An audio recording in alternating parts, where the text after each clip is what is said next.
All right, we are live here with the Unlikely Agent Podcast. Special guest today.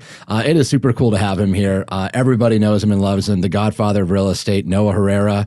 Noah, thank you so much for joining me today. Mike, thank you so much. I'm really excited to be here. I'm a big fan of everything you do, your real estate, your life, your muscle mania. You and I were both fat. I remember during COVID, you and I were about 100 pounds overweight, and we're not anymore. That's right. Let's talk about that, because that was something I really wanted to talk about. That he's absolutely right. We started together. I remember we were like in the hallway. We were like, let's sick of being fat. Like, let's do something about it. And we both did. We did. I'm a little older than you, probably about 15, 20 years older. And I was like, you know what? I need to get this fat off. You know what happened, Mike, with me? Like during COVID, I thought it was going to be 2008 again. So instead of, you take something negative and I make it into something positive. So you know how I remember COVID? I remember COVID where I had one of the greatest transformations in my life physically. Because really, if you think about it, physical, mental, spiritual, those are the top three. And so now when people think of COVID is a bad thing. For me, COVID was amazing. I got my health back. And that's something to be said about your mindset and your perspective, how you approach things, because you're absolutely right. For a lot of people, COVID was basically a year off. They put their feet up. They all put on the COVID-15. They had that. They had their excuses that were built in. And then other people were like, screw this. I'm going to go to the gym. Sure, you had to wear a mask. It doesn't matter. That's just one little obstacle that's in my way. Add it to the list. We're going to get it done today. And so absolutely, like that was a time where, people were sleeping in. People were just saying, I'm not going to do nothing. It's COVID. And then the real people got to work. So let me ask you a question. Like during COVID, your business-wise, the first couple months, it was bad. Yep. I mean, I was waking up in the middle of the night going, oh my God, it's going to be 2008. I'm going to be broke. I would wake up in the middle of the night. And my wife's like, hey, we're okay. Relax. And that's one of the reasons that I decided to actually do the transformation of my body, but also my business. What I did, I doubled down.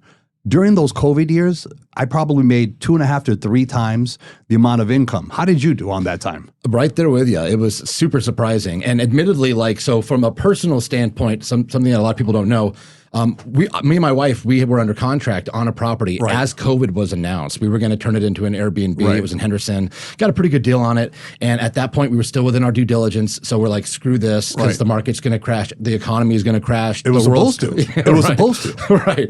And so we canceled. But from a business standpoint, like it was weird. Like you said, the first 2 or 3 months, super slow. And then when people started to just realize like, okay, this isn't really going to change anything, it became gangbusters. I mean, the market enjoyed, I think, 25% roughly appreciation year over year after COVID. And then, that property that I canceled out of, my biggest regret, I think we had under contract for 230. Last I checked, it was in the threes. I'm like, oh my God. But it was, again, scared money don't make money. But as far as a business, to answer your question, our numbers were, I don't think we've yet to get there. And I have twice the size of the team. But as far as transaction count, we're getting close, but we're not there yet. Yeah, you know what? And I was scared also during COVID.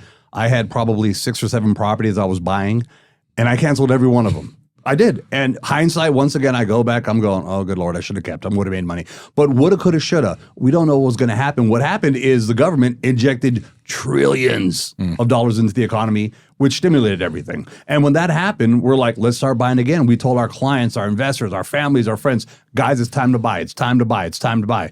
And it went off like a rocket.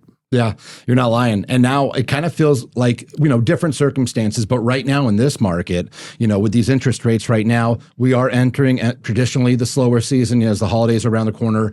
What are your thoughts now? How do you feel about, your business, the economy, the market in general? Wow. You know what? That's really, really a loaded question. To kind of go forward, we have to see where we've been and where we're at. So let's go back to COVID. During COVID, there was $2 trillion in savings, right? As of a week ago, it's $190 billion that people have in savings, right? So that's dramatically different. Also, consumer debt in credit cards is over $1 trillion. So what we're seeing now is a complete shift in paradigm where people can, they're still going out, but they're putting it on credit card, credit card. People used to use their houses like an ATM machine. They're not doing it anymore. We're starting to see a trickle more of listings come on the market. Yeah. And here's why. Because they have a 2.5 to 3.5% interest rate. They can afford that payment easily. Their money's not increasing too much. They're overwhelming debt. And if they refinance, they can't afford a 7% interest rate. So they have to put their house on the market and sell it. They'll rent because there's now rental houses that are affordable. Remember last April, there was 400 homes on the market. Now there's thousands of homes on the market. We see the rental market get a little soft, actually got a lot softer, and prices have calmed down, and there's more rental properties on the market. So what's going to happen? Look, man, nobody has a crystal continue. All I know is that continue. If you're looking to buy a house to live in, it's always a great investment. You still have a lot of tax benefits you could get from them, and just keep moving forward like all things. Yeah, it's interesting. You talk about like consumer spending, kind of the credit, whooping out the credit cards, just debt like super high. Why do you think that is? Do you think people have a hard time just understanding maybe where we're at right now? It's just free money with that credit card. They just whoop it out. They don't want to change. They don't want to downgrade their quality of life. They want to continue going out. They want to continue with, the Uber Eats and everything else. Because I experience that in my household as well. Like sometimes, like again, this year, especially where we're headed, it's like, you got to be a little trepidatious, a little cautious. And it's like, I noticed that our spending habits haven't shifted. It's like, this requires a sit down, I feel. 100%. So Mike, we had some idea this was going to happen. And last December, I sat down with my family and said, listen, guys, nothing is going to change. Everything's the same. Everything is good. But we need to cut back down on all our spending. Has our lifestyle changed? No, but we're just more cautious of the money. And thank God we were, because we're exactly where we thought we were going to be. What happens, we live in a microwave society, Mike. Everybody wants everything right now. And if you don't have the cash, put on a credit card. We'll deal with it later. Only problem is that people forget that the interest rates on those credit cards, as the Federal Reserve continues to increase the rate, that also ties to their credit cards, so their payments go up.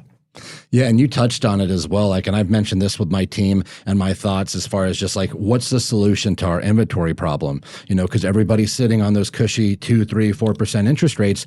Why would they sell? That's the common thing you hear. There's no reason for people to sell. Well, it's because they're going to have to sell, like you said. Well, here, Mike, there's in Nevada, there's 50,000 homes that are in forbearance. 50,000. That's a ginormous amount. Think about that.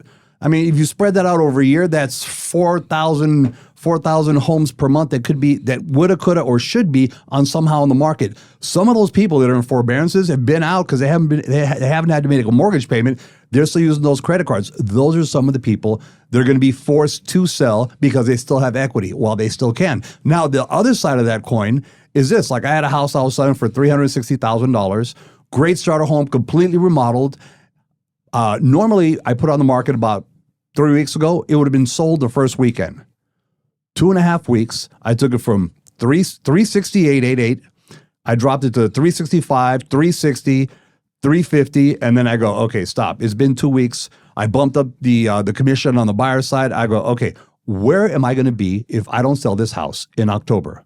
So I put it at my October price was $330,000, which was way below the comps. Now, why did I do that? Because I needed to sell the asset. I'm not going to get stuck with it. So I'd rather be first to the bottom and get out and keep moving. Yeah, it's brilliant. You're ahead of things. And, at 330, what was your entry on that, if you don't mind me asking? 205. Okay. Yeah. So, I don't know what your renovation is, if you're comfortable talking about it, but I'm sure that you still, turn a profit. And, in regards to the flipping game, I know, like, for most part, I think, if I'm not wrong, again, I'm new to this and you're the man on it, but hardly. Are people like, what's the standard when you're doing a flip? Like, as far as like 30, 40, 50 grand, is that what they're looking for? Or has that shrunken down now and have we reeled in those expectations? Yeah. What's happened is this. So a lot of people go to these real estate seminars and become a millionaire overnight. Guys, the number one, here's the secret in real estate investing and flipping. You make your money on the buy. If you don't buy it right, you're not going to make it no matter what. Different people have different things. Like if they use cash, if they use hard money. If they use hard money, they're in a time bomb. Like maybe 6 months ago or a year ago, a lot of those people, a lot of the investors had hard money on these homes, and all of a sudden, there really wasn't a lot of homes that were selling. It became literally a buyer's market. So they had these houses really priced really high, and they're still making monthly payments at 10, 11, 12 to 14%. I know a lot of guys that got stuck when their flips went flop. Mm-hmm. So a lot of those guys have been taken out. And as far as what they make, they're all different. I try to give whoever we're buying the property from, give them a fair price, and we remodel a house and we make a modest profit. Yeah. There are no grand slams. We try to make base hits, a single, double, an occasional triple. Do we get a home run? Not really. But the thing about it is we continue to work and, bring more affordable houses to the market so people can actually live in them. Yeah, and you, like I said, you're the Godfather of Real Estate. It's super cool having you on. I think, I saw a stat, correct me if I'm wrong, but you've sold roughly $1.5 billion in real estate in your career? Give or take. It's somewhere, I stopped counting about 7 years ago-ish. But I was in a book, $1 billion Agent. I'm like, do you want to be the book? I'm like, not really. I really don't want people to know. But yeah, you know what? I've had a lot of luck. But the reason I've had a lot of luck is because I've had a lot of failures. If you want to know what not to do, come see me, because I've had more failures than successes. I've had massive failures and moderate successes. So you have to remember, man, part of being successful is failing. And we have a thing called fail forward fast, where you fail, you move forward, and you tell everyone exactly what happened, and you just continue moving forward, man. It's all a mindset. It's all how you look at things at the end of the day. Totally. That is such a winner's mentality and mindset, because there's so many people where they just, it doesn't work out the first go around and they just say, you know what, I hang it up. That was it for me. They don't learn from it, and it's like you said, you fail forward. You have to take these failures and turn them into wins, okay? Because it's not going to always be perfect. I shared something on Instagram today talking about, it was actually Zuckerberg talking about like a big mistake, a big misconception people think, because they see people who are successful doing something. They feel like they had it in their head already, and they deployed it and everything was perfect. When the reality is it's extremely sloppy, but you need to take action and you'll figure it out along the way. Yep. So you just have a game plan. I promise you it's not going to be just as perfectly clear that you think it will be, but you need to get going, starting somewhere. I don't care if it's diving 100%. into YouTube and watching videos, picking up the phone and just, being oblivious and clueless, but just learning and getting your reps in. And eventually you'll start to get better and a path will start to clear and you'll figure it out along the way. But again, if you're one of those people, that just fold with one failure, you're never going to get there. You'll never get there. 100%, Mike. I couldn't agree with that more. And, the pathway to success is basically going through a landmines and getting blown up a lot. Yeah. And I think that's going to continue to happen, probably more aggressively as we kind of round out this year. We'll see, though. Right. The writing seems to be on the wall. I think it's going to be a little bit tumultuous for a lot of agents, but we'll see. The ones that kind of hang in there, the ones that I would say are winners, they're going to do just fine. They always have. But the ones that just don't take this seriously, the ones that just aren't the type of people to kind of get back on their feet after failure, they're going to struggle considerably. But I did want to take it back to what we talked about, the weight loss. Sure. From a optimal kind of state of being, like what's the difference? Do you feel it at all? Because you've always been successful, but like how do you operate? Have you noticed a difference based on just being, I guess, just being on a skinnier, being more your well-being, being in a better position? Right. Do you notice that at all? Are we talking honestly here? Yeah. Mike, remember you and I were talking when we were about 100 pounds overweight, and I asked you, Mike, what's the most embarrassing thing when you look in the mirror? I said, I hate the way I look in my underwear. Yeah. That was embarrassing. I like the way I look now when I look in the mirror. And a lot of that, even though I have a lot of self-confidence, success, this and that, at the back of my mind, I'm always a little self-conscious about it.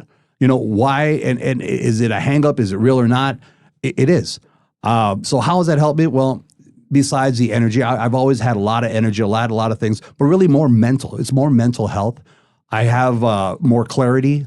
I'm more, like what I put into my body. I really don't put a lot of sugar, a lot of bread, stuff like that. I eat incredibly clean.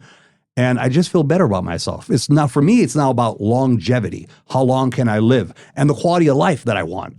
Because quality of life is more important to me than anything. Yeah, you don't want to be, I'm reading a book right now. He talked about, I believe, I'm probably butcher it, but his name was like, Titanus or something like that. About longevity, right? Yeah, where he basically asked the gods, it's Greek mythology, he asked the gods for to live forever, but he forgot to tell him, hey, I'd also like to have, a little bit of well-being. I want to be like healthy still. So like he would start to decay, you get to a certain point, like, yeah, you're going to live forever, but now you're just decaying. You forgot to say that you want it to also be healthy, along the way. So that's super important because you only go around once and you want to make sure that you're as optimal as possible. What would you say was the biggest contributor as far as your weight loss? Was it a specific diet? Was it a particular workout program? You know what? Let me tell you, the most significant thing to me was right here. I woke up one day and I said, I no longer want to look like this. That was it. Now, what did I do? I took massive action, eating. I really couldn't exercise because I was 100 pounds overweight. Everything hurt. So I started with eating. And then little by little, I started doing more exercise, started doing more things. Like right now I can do, on a daily basis, I do about 200 push-ups. I couldn't do 200. I've done more push-ups in the last 50 days than I did in my whole life. I'm able to work out for 60 minutes on an elliptical. I'm able to run on, 5-7 miles without stopping. Mike, I could never do that. And, it's a feeling of accomplishment, personal accomplishment. And it's also a great way of stress reliever. No alcohol, no this, no that, nothing. Very, very clear. It clears the mind. It brings you clarity. When it's just me against the road, nothing else, no one's looking. It's just me, my thoughts, and what I choose to do, to go the distance. Discipline. I hear you. Yeah, and the gym is my sanctuary as well. We've talked about that. Well, you have a newborn, that's why. Yeah, you got that right. It's my escape, really. Don't get me wrong. I love being around him, but I know. Yeah, I wake up early before he's even up, and I take care of myself. You have to. You got to prime, who you are before you go out there and take it on, because we know it's a stressful job, stressful life. So I agree. You touched on something that was super important for me as well when I was starting my weight loss journey.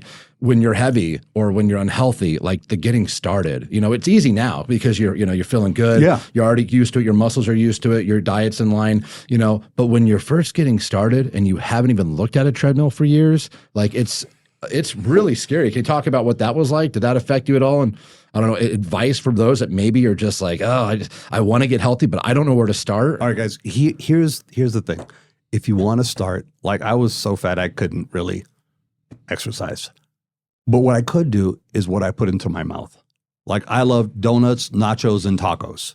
And I love tequila, of which I don't have any of those really now. On occasion, no donuts whatsoever. Maybe a bite and then I'll spit it out. But, those are some of the things that I really had to get basically rid of. What was your question exactly again? I'm sorry. I forgot. No, just in general, was there anything specific? And you kind of nailed it. Yeah, you said diet. I stopped eating. Yeah. I stopped eating the stuff like alcohol, sugars, refined sugars, just cutting those things out were very, very simple. Taking in more water.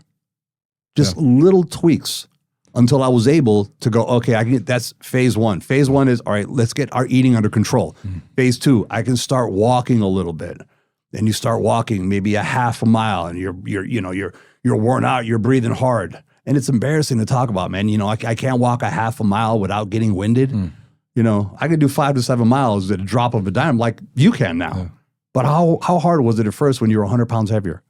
Yeah, I make jokes about it all the time. Like in my open house, I'll share with my team, or I'll like do a screen record where I used to, because Facebook will remind me every, like 7 years ago, you did an open house at 123 Main Street. Eating cookies. Yeah, I'm eating. I'm like, I got the cookies and the popcorn as I'm hosting the open house. I'm eating it all before anybody can even get there. And then I go up because I'm doing a tour. Like, hey, come check me out. I'm gonna go walk.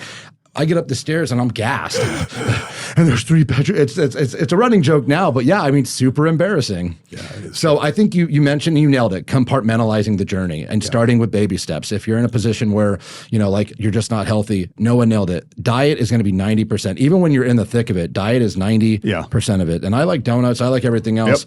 Yep. My biggest thing for me when I really got my stuff in line was I quit drinking alcohol altogether. I haven't drank alcohol in almost 5 years, I think, at this point. Okay. And it's made a remarkable difference. Like it wasn't one of those things where I was waking up chugging Jack Daniels for breakfast. On the weekends I may, but in a general sense, like it wasn't anything like that. I was still doing pretty well in real estate. Like I was getting my, it wasn't anything that was like super self-destructive, but it was interfering with my consistency. You know how it is when you tie one on. Jack in the Box sounds really good. Amen. And then in the morning, like maybe that leftover Jack in the Box, I'll finish that off. And then I'm not going to the gym at all because you feel like death. And so it would just crush your consistency. So like by eliminating that and just the small little adjustments, like you had stated, it made all the difference for me personally. So Mike, let me ask you a question. I think everything in life is structure. Run me through your average day. Like what time do you go to sleep? What time do you wake up? Okay. Yeah, that's a great question. It's kind of changed too lately, but like I try to be in bed by 9. Okay. We put our newborn down, Titan at around 7:30. Okay. But with the understanding he's going to wake up in the middle of the night. Of course. And I love my Who wife. grabs him? It depends. Okay. It's been my wife this week, but realistically, mainly me. Okay. And it's one of those things where like, we have conflicting parenting styles to where I want him to almost cry it out because I feel like it's necessary evil. And she's just, nope, Mama Bear is like, you're going to bring him in. So I've lost that battle every day since he's been born, and I'm fine with it because I just love being next to him too. But to answer your question, go to bed at 9. I wake up at 4 sharp. Okay. Alarm goes off. I don't snooze it. I get my ass up, get ready to go. That's a agreement I've made with myself the day before. And if how I start my day is a compromise, it's not going to be a good day. Like I've made a decision. I'm waking up at 4. Alarm goes off at 4. I'm up. Let's go. From there, I head down. I drink my coffee. I'm usually there's like an affirmation journal where it's a 5-minute journal. Right. It's talk about my goals, 3 things I want to accomplish today. An affirmation. Recently, it's been just as far as like being financially free. and then reading a book as well, typically like a chapter. It depends on what it is. From there, I pack my bags, I meal prep from the day before. I load up my lunch pail, and then I head to the gym for about 2 to 3 hours. And I'm typically at the office, or I work from home sometimes, 9 a.m. But like my morning routine, that 4 to 9, that's mic time. Like I said, we talked about that earlier, where that's for me. Where most of the time, in real estate, your phone starts ringing and you're forced to be reactive at around 9. But between 4 and 9, man, there's like a nice. It's almost eerie, but it's like quiet for the most part, where you can just focus on yourself, be a little selfish. Right. And that's the time to get it in. Because if I don't get in the gym and I don't take care of all these things in the morning, it's not getting done. Yeah. And so I'm curious, good question. What does your daily routine look like? My daily routine starts at night. Okay. I go to sleep about 9 to 10. But before I go to sleep, I write down my hit list of 3 to 5 things I want to accomplish. So the reason I do that is because I wake up in the morning, and a lot of times, I get up, I get going. So I write those things down. I get up in the morning at 5:15 every day, same type of thing. I'm in bed. I stretch my knees because I'm a little older. Stretch my knees, my quads, my hamstrings. Then I get out. First thing I do, I hit my knees and I pray. I thank the Lord for keeping my sorry ass alive, number one. I hit 30 push-ups. I go brush my teeth, shave. I come back. It's all in the dark. I do another 30 push-ups. Then I either go elliptical, treadmill, or lift weights. I come back while I'm in the room, and I finish out 3 more sets, so I'm at about 150 push-ups. I finish my 45-minute to hour workout, not counting the push-ups, and then I go have breakfast. And by that time, when I'm having breakfast, I grab my phone finally. So I don't have my phone till after I get everything, because what'll happen a lot of times, I get on average about 150 to 200 emails a day. And if I turn my phone on, it's going to be like, pew, I'm gone. So I do not touch my phone until after I'm having breakfast. And I eat super clean, and I look at my hit list, and then I add things to it, and then I go. I'm out of the house normally about 7:30. That's brilliant too, and talked about, and a lot of people also kind of mention the importance of not checking your phone early in the morning. When I first got into real estate, I felt like I was always at the beck and call of all my clients, and there would be times where different time zones, I would be responding, checking my phone, checking text messages, emails at like 3:30, 4:30, 5:30 in the morning, and I'd respond. And now it's just like, after a couple of years, I'm like, no, they don't get that from me. Nobody does. No one deserves that from me. They're going to get me from 9 to 7, of course, literally 7 days a week for the most part. I work, I think more than the 40 hours. So like you're already getting that. But as far as like my time, no. And if that costs me business, I'm prepared to lose it as well. Just because to me, if you are the type of person that expects a response from your real estate agent, your doctor, hell, I don't care. Anybody in general, if you think that you need a response at 4:30 in the morning, 6:30 in the morning, like you need to check yourself, because it's inappropriate. You know my thing about that, Mike, is this.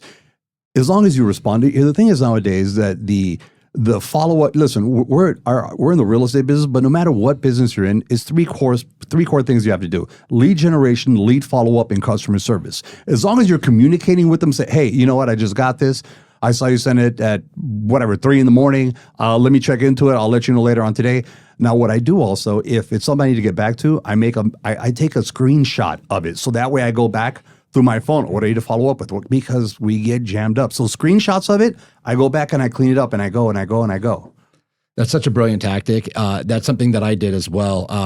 My previous broker at Vegas One Realty, that was one thing I always thought was interesting. His name's Tommy Lee. And he would print out, like I remember I'd go to his office sometimes, and his assistant would print out, and they were just like screenshots of text messages, and they would just be like papers of it, right? Yeah. And I'm like, what is that all about? And then I realized, like, yeah, just what you're doing, like you're screenshotting, you're emailing it. He would send it to his assistant, but in general, like it's something that I can get to later. Yeah. Now that you can unread the text messages, it's kind of neat. But yeah, absolutely. Like I always call anything of importance, screenshot it, email it yourself, and then get to it later on. I think that's brilliant. Also, really important, when people call you, you miss a call, I'll call you back.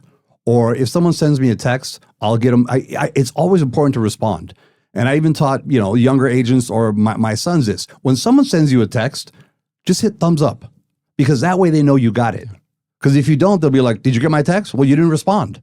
A simple thumbs up is really, really easy. Like if I get a thumbs up from someone, oh, you got it. Okay, cool. I know. And that to me will make all the difference in the world. That's follow up, and really phone etiquette. Totally. A simple acknowledgement, Yep. or else you feel like you've been discarded. Yeah. I've been there. I totally agree. And now I'm curious, obviously with 1.5 billion in dollars in transactions, and obviously you deal with a lot of, flipping, you're dealing, I'm sure, with a ton of squatters. Can you entertain me with maybe like one or two experiences? You've shown me some photos of a recent one, but I've got to assume you've got one or two stories of just, interesting run-ins with some squatters. I got to tell you what. So, I've sold most of those houses I've sold are primarily to residential clients. I've done 1,000 plus flips ish, give or take. But I remember here, one of the first properties I bought was probably 2004. And I went to the courthouse auction and I bought the property. Then I go to buy it and I have to evict them. And I go to evict them and okay, not a problem. So then I'm at the McDonald's. I was fatter then at the McDonald's on Paradise and Twain. And there was a little kid there. And the little kid goes, "Look, Dad, there's a guy that took our house for Christmas." And it crushed me.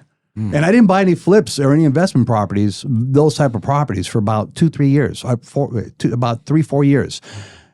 Because that just really got to me. I'm like, oh my God, I took their house. The reality is I didn't take their house. Someone else was going to buy it. But then came 2008, foreclosures, and I'm like, okay, great. Everything went really, really bad. I lost a lot of properties. Business was completely zero. And I got to the point where, hey, you need to start working with REO banks for the foreclosures and evict these people. Because if you don't do that and make money, guess what? You're going to get evicted.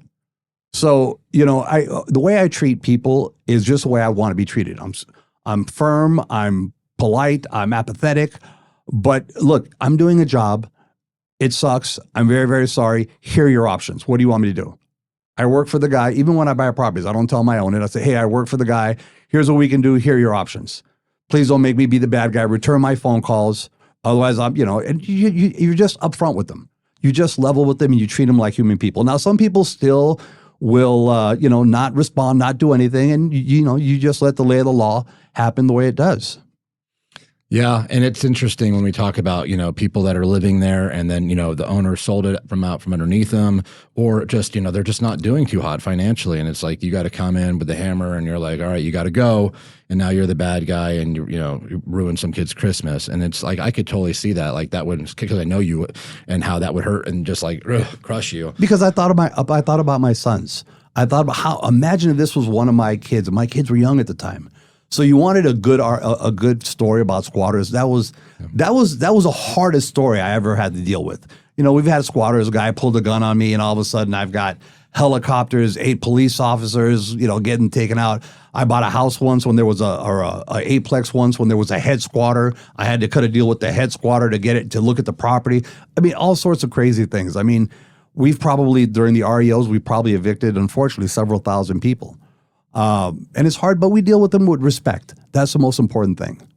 Totally. And you talk about REOs and, now talk to me because I'm an agent, I got licensed in 2015. So, I mean, I've got some years under my belt now, but I've always been in an upwards market, so I've never really dealt with REOs, not too familiar with it. And I understand, obviously, you're going to get an asset manager. How does somebody, well, first off, 2 questions. Do you think those are going to come back at a certain point? And then secondly, what is that like as far as getting an account for REOs? Because that can be pretty challenging from what I hear. Well, there was a certain time the financial system wasn't set up for to handle what happened. Will there be? There's always REOs. There's always bank-owned properties. There's always foreclosures. Is there going to be a mass amount? I don't believe so, and here's why. Because the majority towards the end, the banks and the servicers basically were cutting deals with hedge funds and selling something called NPNs, non-performing notes, for a certain value. And the non-performing notes, because I was involved with several of those sales with like Fannie Mae, so we see the pool sales, where the hedge funds would go in, they'd buy a pool of 5,000 homes or 5,000 assets. And they would go in there under their guidelines where they do a cash for keys or let them stay X amount of time. A lot of those times they made them, stay in the property for a year or 2 or whatever and rent back from them. Do I think there's going to be a lot of foreclosures on the horizon? There's going to be foreclosures, but they're going to be worked on. We're not going to see a mass amount of foreclosures or REOs coming to market. There will be a spike. They may increase by 300 or 500 or 1,000%. But when you say increase by 1,000%, there's 50, or let's say there's 20, and now there's 200. Is that a big amount? No, it's not. The real litmus test is going to be those 50,000 homes that are in forbearance. I think we're going to start seeing some of those. People are going to have to sell. Are they going to go into foreclosure? Maybe after their forbearance is up after 12 months, they're going to go, okay, because here, they haven't been making a payment and they're going, all right, you know what? I've been spending my credit cards. My credit cards are maxed. I can't refi my house because I can't afford a 7% interest rate. So I'm going to have to sell it and I'll still walk away with 50 or 100 or more $1,000 and I'll rent until the prices come down. Which our price is going to come down? Man, I don't think so. Our rate's going to come down? Maybe. I mean, people always equivalate, the Federal Reserve said the interest rates are 4%. How come it's not, or 3.9 or 2.9? How come, my interest rate's at 7? Well, that's the Fed rate, and actually what it is, all mortgages are tied to the 10-year bond. So if you want to see how the mortgage industry is, you just look at the 10-year rate. Before, now there's something called MBS, mortgage-backed security. There's actually a tracker. You can see that every day, kind of what's going to happen if it goes up and down. Yeah, you mentioned, as far as the market, not really, you don't see it coming down anytime soon. It's interesting, right? Not a lot. Yeah. There'll be some pockets and holes, but nothing, we're not going to see a 40% drop. From the data that I've seen in real estate, like it cycles, right, up and down. But every 10 years, traditionally, we see a crash. You can look back and see that almost like the past decade. We haven't really had that. We've had 14, 15 years of an upward swing that we benefited from. And it seems like if we could, because it's not a crash, like we did see a small correction recently, yeah, but we're trending back up. I think prices just reached an all-time high locally in Vegas. Obviously, interest rates are staggering. I mean, as far as, public perception at 8%, 8%. But again, with the inventory levels where they're at, it seems like that's kind of balancing it out to where we're not seeing pricing skyrocket like it did, but it's holding strong. And if it can hold strong through the slower seasons, I think next year when I anticipate potentially rates coming down, not back to 3s. What are you thinking? I'm thinking 5-ish. I was going to say 5.5. That'd be my guess. And if they did that, I think at that point it's going to be gangbusters. And then, we talk about hedge funds as well. One of my teammates, Jason Schifrin, just got an unsolicited basically offer on his home from Open Door. Okay. And they've been sitting out for quite some time, but they're coming back. So people forget about that. That was the driving force of what brought our market up 25% in the span of 12 months, which is insane. People forget that was the main reason, is because these hedge funds were paying 30, 40, 50 grand over just trying to take as much as they could and turn them into rental properties. If they come back, I don't know. I'd like to know your opinion on it as far as what that can do. If, and again, this is all speculating, right, next year, January, February, March, they lower the rates, 5.5, even 6s, and the hedge funds return. Like, what happens? Well, you got to see. Let's talk about when they were buying. People say they were buying about 25% of the market overall. If you really condense that down to what they were buying between 250 to 400, if you condense that down, they were buying 50 to 60% of everything in that price range. They were controlling. That's what caused the medium home price to spike, because they were buying that. They were controlling the majority of it. I mean, how many clients did we have that had properties listing and the house was listed for $390, they come in at $420. No one can compete against that. So they were actually buying a lot of it, but now they've been on the sidelines. Why have they been on the sidelines? Because the rents have gone down a little bit. Their rates for their money has gone up a little bit. Because what happens when these hedge funds buy it, they buy the property, then they collateralize them. They make them rental-backed securities. So they, in essence, get their money back, and they're done. Are they going to come back? Of course they're going to come back. Why? Because there's billions of dollars ready to be deployed in Nevada. This is one of the hottest markets in the country. Are they going to be as heavy as they were? Probably not. They'll be more tepid, but they're still going to buy. It's still going to be a very, very, very strong presence in Nevada, primarily in Las Vegas. Yeah, even without their presence right now, again, because of just our super low inventory, the market is still trending upwards slightly. Or, I haven't seen it really this past month, but it's still been trending upwards to a degree. So it will be interesting. But more importantly, the thing we're not talking about is, the inventory on the market, right? So traditionally, new homes are 10% of the market. You know what it is right now? 25, 35%? It's 33, almost 35% of the market right now. So new homes is a new hotness. If you remember back in January, we told everyone you need to get a new home program in place because that's where everything's going to happen. I believe by next year, new homes in Nevada are going to account for 35 to 50% of all the new home sales. Yeah, we're seeing that on our team as well. Anecdotally, like it's roughly 35, 40%. And as a real estate agent, man, it's lovely. Now, it depends on the builder, but doing contracts or working out a transaction with a new construction company, if you haven't done one, they are a breeze. They're super nice. You know what, here, and I was talking with a group of builders, and they're like, it's like almost standoffish with the agents. So the agents have to go for the first time, but the new home agent takes over.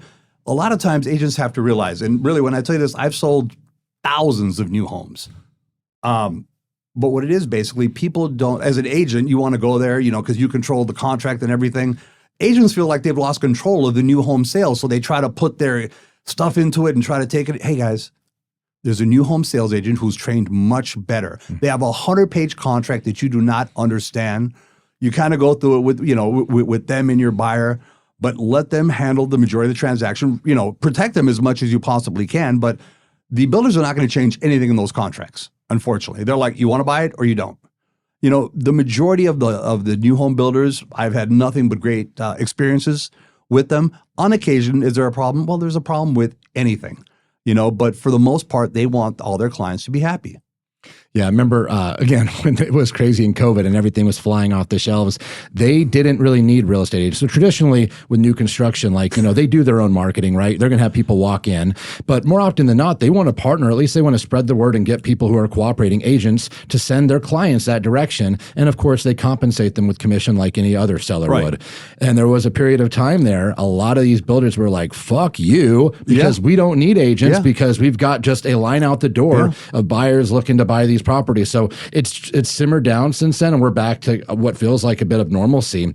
But at the end of the day, I was curious because you'd mentioned next year your projection as far as 35, 50%. Like, what does that look like from a bandwidth standpoint? Like, can the builders do that type of capacity? Here, what I tell you right now, if we pull the permits, the amount of permits that are being pulled, they're pulling tons and tons of permits. They can build. I mean, most of these, you have these national companies, they build thousands of homes. So them is just buy the land, subdivide it, permitting approval, construction, and go, and sales. They can do it. Interesting. I agree with you. I mean, just as far as the only big roadblock would be just how are you going to put enough houses up, because the demand is there. It certainly feels that way. Well, here, if you notice right now, you can go buy a new house and the waits, it used to be 90 to 120 days. Now it's 7 months to 12 months. And that's just what it is. They're also doing special programs where you can't compete. They do buy downs on the interest rates. So, if rates are 7.5%, my client got 5% on interest rate. Why? Because the builders also now own the title company, the mortgage company, and the real estate company, and they're the builder. So they're vertically integrated, so they can offer those type of things to offset the interest rate. Yeah, and I talk to clients all the time, and they're like, should we use their in-house lender? I'm like, it's definitely worth exploring because it's really difficult for a local lender, no matter how good, to compete with them. For example, they'll offer so many incentives, like you had mentioned, the rate buy down, but also hey, we're going to give you $10,000 in free upgrades. Yeah. Now, again, that's at the consumer cost. To them, that might be a $3,000 credit on what they're paying on their side because they're not paying, retail. Right. But if a local lender was to try to match that, that's $10,000 on their side. So it's almost impossible to compete. You can't match. You can't. You can't match. The lenders know this too. No. The lender's like, oh, they're doing new construction? Fuck. Thank you. Right. Thank you. Hopefully you get the next one. Yeah. Yeah. That's funny. But hey, I want to talk to you about, just kind of go off topic here because, you've got your hands in everything. Something about you I've always known and I've admired is that you're just super ambitious and I love it. But your political aspirations, can you walk us through kind of what that looks like, as far as just your involvement with LVR and everything else? I'll do it. Politically, no ambitions to run for Congress, state, city council, none of that. I'm politically involved. I've been involved with groups like NAREP, the National Association of Hispanic Real Estate Professionals. I was their past president of NASPRO, National Association of Short Sales Professionals. I was the president there. I was the president-elect of the Association of Realtors. A lot of people talk, I ran to be, I'm currently on NVAR, the state board right now, and I ran to be on LVR, the Las Vegas Realtor Board. The reason is because I'm at a point where I believe I can give back more. I have the experience. I mean, heck, I've been through the Pacific Rim crash, .com crash, 9/11, Y2K, 2008, 2012, COVID, and now this. So, I believe it's important to give back. As you know, I also mentor a lot of people, and I always take calls. People will have questions. Hey, how do I do this? I give them the information freely because the information was given to me freely. I believe if you give, you get. And, I live a blessed life, so I always give. And that's one of the reasons that I give so much. I've been involved with the NVAR, with the legislative management team, probably for the last, decade plus. I got involved with that because of AB 284, which was a foreclosure law that basically stopped all the foreclosures. Well, myself and a group of people went to then Attorney General Cortez Mastos, and we got all the national banks together, and we were able to start the foreclosure process again because our market was completely at a standstill, right? And then the market started buzzing again, started moving really quickly, and now we saw. And here's the thing, no one did that. It wasn't our association, it wasn't our board. They were like, we can't do it, it's done. The thing is this, if you have the desire, if you want the know-how, if you're worried about the clients and our industry, we're able to do it. It was me, Steve Hawks, several other people from NAREP that got involved and went to the Attorney General with a plan of action. She put all the national banks together, and we made it happen. They started the foreclosure process again, which started the market to move again. Nobody else. Then we saw the market moving incredibly fast, where a lot of investors would come in, hedge funds, private investors, where they were outbidding owner-occupied people. So we're like, okay, great, start our foreclosures. Now what do we do? But, owner-occupied people can't get it because the houses at this point were, a house that's $300,000 now or $50,000, $60,000. It was ridiculous. So what we did, we went to, may rest in peace, Senator Harry Reid. It doesn't matter what party you are, that guy really supported Nevada and really supported realtors. He was a great champion for realtors. We went to him and said, here's what's going on. Owner-occupieds can't get into houses because all the investors are taking up all the houses. I did several interviews on MSNBC, New York Times. And what we did, I wrote a letter to him, sat down, talked to him, and we went to Fannie Mae with his help.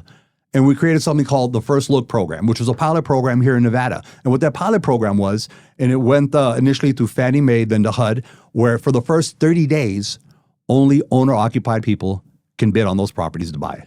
Matter of fact, the program is so successful that it went nationwide and it's still in effect. So really, those are the things that I'm most proud of. I still sit on the legislative management team during session every 2 years, and that's about 120 to 150 hours of reading in 8 weeks. It's grueling, but why do I do that? Because I want to know what's happening. That's why people say, well, how do you know it's going to happen? Well, because I understand what law was written and how it's going to affect us. So people say, how come you guys are always ahead of the trend? How do you know? Because we read. That's how. How many hours of sleep do you get a day? I'm just kidding. Until I was 40, I would sleep about 3-4 hours a night. Jeez. Now I sleep probably 6 to 7. Okay. Yeah, you just are constantly busy. Yeah. That's amazing. Yeah, since I've known you, you've constantly had your hands in that. Just really, even when I was fat. Yeah, yeah. No, it's like honestly, always high energy. Yeah. Always high. I just have a lot more now. Yeah, and you mentioned giving back, and I can if you don't know Noah, like first off, he's not full of shit if you know Noah, because I can say that since I've known you, I've been with Platinum, I think, for about 5 years now. And the entire time you've been an open book about everything. And a lot of people in this industry, or just any industry, people who come from, a certain degree of success, they hold stuff close to the vest. They don't want to give away their secrets. You know what I mean? It's just very common. It's unfortunate. I think it's a scarcity mindset. You operate the opposite. You're an abundance mindset through and through. Because I've seen so many people come in, every time I come to your office, like I'll pop in just to say hi, and there might be somebody else that you're mentoring, and you're just helping them out. You're helping them get started. You're helping change people's lives. Zach, he was on my podcast a while back. You took him on, and like and then I made him work. Oh my god! In the office, 7:45. I better not beat you. And he's such a monster now. And I'm like, it's a testament to you and what you did for him. And then I can literally name a ton. And then again, myself included, how I've benefited so much from your advice, and it's been a wonderful thing. I can talk about, recently, just what's going on. I recently closed on a property It's going to be turned into a pad split. I am foreign to the investment world. Like my focus for the past 8 years have been building a team and just trying to sell as many homes as possible. But recently, there's an opportunity that presented itself and I jumped on it, but admittedly kind of lost here. And it's been so wonderful having you to lean in on. And you've just been such a wealth of knowledge. You've been helping with finding contractors and just in general, like just the flow and process of things from, if the tenants refuse to leave, just things that are just for me, what in the hell is happening, and just having someone like you in my corner, and you haven't asked for a damn thing. You know what I mean? It's remarkable, and I'm just truly blessed. But it's just been amazing, and it's a testament. Just you give and you give, and I think you had brought it up before. Like you give and you give, and you get a lot back as well. Has that been your experience? It really has, Mike. And the funny thing about that, when you told me about that, you told me everything about it, and you asked me, "What do you think?" I go, "I don't like it. I think it's a horrible idea." And you were like, "Oh." No. I'm like, but if you want to do it, let's do it. Yeah. So I went over there with the open mind because I had been to this company pad split presentation. I was like, nope, I don't want to deal with this. But after going through it with you and seeing the whole thing, how it works, and the people, I'm like, as a matter of fact, I had a conversation today. I'm like, I think I like this pad split deal. So the thing is, you always continue to learn.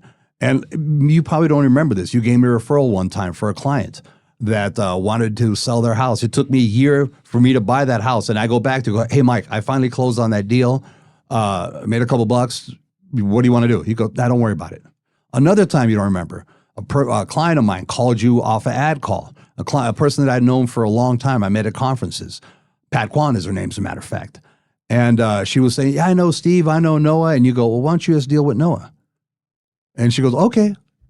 And see, people don't do things like that. And on the same token, I'm at one of my clients' houses, and they're, I just sold them a house. I've known them from a long time from the baseball community, and their mother's buying a house. So I'm like, let me help them, blah, blah, blah. They're like, absolutely, we want them to work with you. And I go, well, who are you working with? And they go, we're working with Joel. We're working with the Roland team. I go, who are you working with over the Roland team? And they go, Joel. I go, you're at the right place with the right people. If they need anything, I'll be more than happy to help out. See, stuff like that. There's enough money for everyone out there. Pigs get fat and hogs get slaughtered. You give and you get. You give and you get. Yeah, you absolutely nailed it. Since I've been at Platinum, that's kind of just the way that we operate, and it's been great. And you can talk it or you can walk it. And like with you, with Steve, Bandy, just a lot of people in that office that there is true admiration and love for, to where I would never cross you in a deal. And if there's anything I can ever do to help or to drive business that way, it's an honor for me to do so because of so much you've done for me. Steve as well. Steve's going to be on as well. Super excited to have him as well. You two have just been so instrumental on my growth. And I say this all the time, and I mean it, like you are the average of the people that you hang out with. 100%. And because I've had you in my corner, because I've had Steve, Diana, Bandy, just all of these people, it's elevated me so much. It's crazy because like just coming into the office and seeing what y'all accomplish on a daily basis, if I don't show up or perform, man, I just feel like a worthless piece of shit. So like, it's been great. It's good. It's good pressure. Exactly. You become the people you're around. And if you're the smartest guy in the room, get another room. And we've been looking, that's the most important thing, Mike. I think you hit it all on the head. So what else you got? What else we got talking about? So I have speed round questions. Okay. But yeah, just curious in general, like, because you had mentioned reading, what's the top book or resource you recommend for real estate investors? Is there anything in particular that you started with that really helped? I've been in real estate since I was 18 years old. For real estate investing, not really. Just I've always got my hands dirty. If you want to be a real estate investor, you got to learn how to swing a hammer. When you're doing your first rehab, you have to go in there and rip shit out. Rip out sinks, rip out carpets, learn how to do it. You're not going to have to be an expert. Like, I don't rehab houses, but I know every little single thing that happens into a house. I can go and say, okay, this, and this. Now, I'm not saying you have to be an expert, but you have to kind of know a little bit. You have to get your hands dirty. If you want to be a executive investor, yeah, you will. You'll make a lot less money and people are going to take advantage of you. Know your craft no matter what you do. Study your craft, whatever it is. Maybe watch some flipping shows. I've seen some of those flipping shows and they're ridiculous. I know a lot of those guys in those flipping shows because I helped a lot of them get started. And but what book helped me the most? I'll tell you what, I took my first real estate seminar class. Robert Allen won No Money Down. It was at the Station Casino. I was 14 years old. And then later on, we were doing a lot of the real estate seminars. I used to represent Robert Allen, Robert Kiyosaki, Mark Victor Hansen. We represented Trump, Dolph DeRoos, where people would spend $20,000 to $50,000 and they would want to buy real estate, and we would help them buy real estate. We wouldn't make any of that money. But then I tell people, they're like, well, could we just contact you? I'm like, yeah, sure. Why do people spend $20,000 to $50,000 basically paying for an MBA? Because if they didn't, they wouldn't value it. What we can give them for free. That's what it is. Nailed it. That's why they go to those things. No, you're right. When you have some skin in the game, you're going to take it that much more seriously.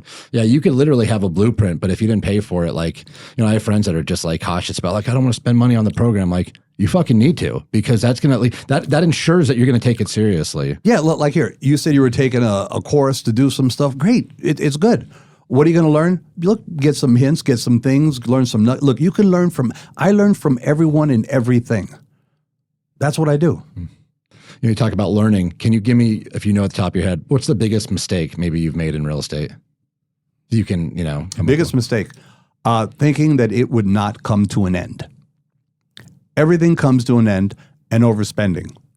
So I live a very comfortable lifestyle, but I live way under my means. Way under my means. Why do I do that? Because I got my ass handed to me in 2008. And I told myself that's never going to happen again. Overspending, thinking it's never going to end. It always comes. That's the old real estate investor prayer. Lord, just give me one more run, and I swear this time. Yeah. It is. A lot of people this time are going to get hurt, and they're getting hurt. We're starting to see people on Facebook selling their stuff at a discount because they, those things that they wanted to buy that really didn't need to buy, now they have to sell them out of necessity. Not a necessity yet, but they're going, okay, I really don't need this. Let me get rid of it. I'm still okay, but I need some more cash. Let me free this up. They're getting rid of things now, and a lot more things are coming on the market. Yeah, and you touched on that earlier as far as just like the amount of consumer debt right now, and the other foot will drop. I know a lot of people don't want to sell their 3% interest rate home. I get that. Like, I wouldn't want to either, but there's a certain point, you've maxed out your credit cards, you've liquidated all your personal assets. The last to go, the very last thing to go is your personal primary residence. But make no mistake, you're going to have to pay off those credit cards. You're going to have to pay off the debt that you've procured over this time. So I could see that happening. I don't know how it's going to look as far as like, just generally speaking, but I do think that's going to lead as far as like the inventory issue we're currently experiencing. I think that should, obviously lead to more properties getting on the market just by necessity. Unless there's a credit card bailout, which if there is, I'm going to max out my credit cards.